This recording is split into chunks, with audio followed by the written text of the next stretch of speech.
Bonjour, je m'appelle Alice Restas, je suis en première ES et je suis vice-présidente du CVL du lycée français de Porto, lycée conventionné par la UFE. Les 18 et 19 avril dernier se tenait au Bundestag la célébration du 50e anniversaire de la signature du traité de l'Élysée. À cette occasion, la UFE, Agence pour l'enseignement français à l'étranger, ainsi que la CDFA, Zentralstelle für das Auslandsschulwesen, ont organisé conjointement la rencontre entre les délégués lycéens des lycées français d'Europe, accompagnés de leurs homologues allemands. Dans le cadre de mes fonctions de vice-présidente du CVL ainsi que germanophone, j'ai eu la chance de me rendre à Berlin et de participer à cet événement. Le premier jour, nous avons été reçus par Madame Descôtes, Monsieur l'ambassadeur de France en Allemagne, ainsi que d'autres représentants à l'ambassade de France. Ensuite, nous nous sommes répartis dans différentes salles de l'ambassade, dans lesquelles nous avons constitué 5 groupes à thématiques variées, afin de chercher et de trouver des idées et des concepts, rapprochant plus les jeunes Européens.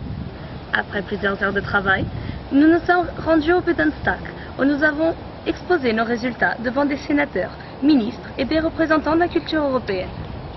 Pour terminer cette journée de travail, nous avons été reçus dans les salons de l'ambassade de France, et nous avons profité pour continuer nos débats et échanger, et ainsi de faire le bilan de ce qui avait été dit dans la journée. Le deuxième jour a été marqué par la rencontre exclusive entre délégués des CVL. Nous avons tout d'abord eu la possibilité de nous rencontrer par zone européenne, zone centrale, zone nord-ouest, zone sud-est, zone orientale scandinave et zone ibérique. Ce moment nous a permis d'échanger nos idées, conseils et de comparer nos modes de fonctionnement dans nos lycées respectifs. Puis, nous nous sommes répartis en 3 groupes de travail qui portaient essentiellement sur la mobilité des élèves du réseau, sur la formation des membres du CVL et la communication entre CVL. Une fois le travail achevé, nous avons présenté à Madame Descôtes ainsi qu'à d'autres représentants de l'AEFE nos résultats.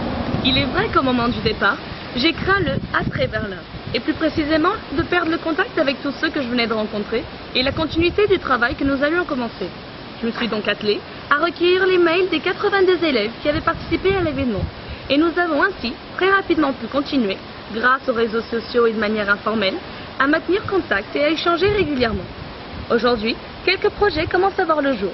Nous avons déjà même pu réaliser les élections des responsables communication, ainsi que celles des CEP, et la rédaction du cahier des charges demandé par Madame Descôtes. Ce voyage fut une expérience exceptionnelle et inoubliable. J'en suis revenue avec de nombreux souvenirs et de nouveaux amis. Et je tiens ici à remercier l'AEFE, ainsi que mon lycée, le lycée français Marius Latour à Porto, qui m'ont donné l'opportunité de rencontrer des lycéens européens, ainsi que de participer à une expérience inoubliable et très enrichissante.